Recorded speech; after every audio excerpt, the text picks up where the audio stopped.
Here's a mindset shift for dealing with the imposter syndrome.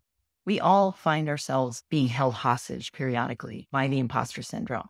That terrible feeling that we don't deserve whatever it is that we're being credited with, or we earned, or we were given.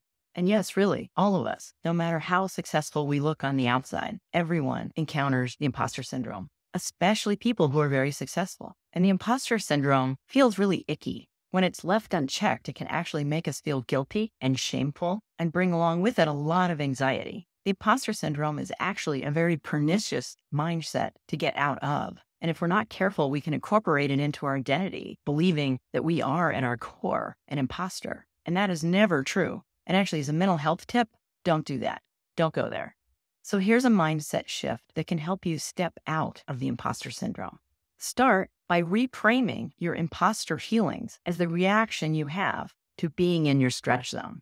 It's not your identity. It's the feelings you're having because you're being challenged with something you've never been challenged with before, or perhaps that you have been challenged with before and had a less than positive experience with. So second chances can bring us into the imposter syndrome as well. And then note that the imposter syndrome is actually not holding you hostage. It's holding some of your energy hostage. It's cycling your brain unproductively on all the anxieties of what might go wrong if you try to be successful. But the thing is, your brain needs that energy that your imposter is taking from your brain to try to figure out how to succeed. You need that energy back because you do need to think about how to succeed in a way that's smarter than maybe you've ever done before, to try new things, to take on new risks in a considered and thoughtful fashion. You need that energy back. So here's how to get that mental energy back from the imposter. Step 1, notice when you're stuck in self-doubt. Step 2, examine the self-doubt and notice which aspects of it may be valid, may be related to things you've never done before.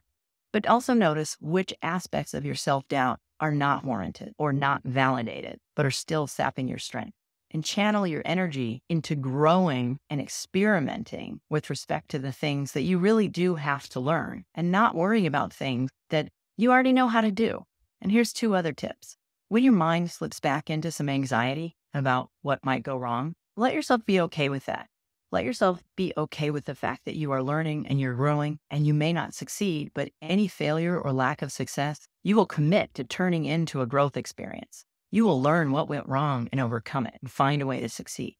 And then shift your energy and your focus back to the learning and growth. This is how we pass through an anxiety and come back to a positive, proactive place. And here's another tip.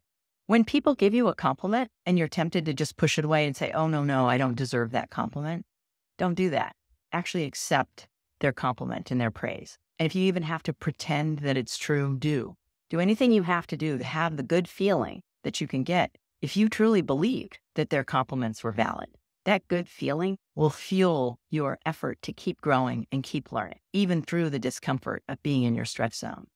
This all takes practice, but the more you do it, the more easily you'll find yourself able to move through the imposter zone quickly when you end up in your stretch zone. And the more quickly you'll find success as a result.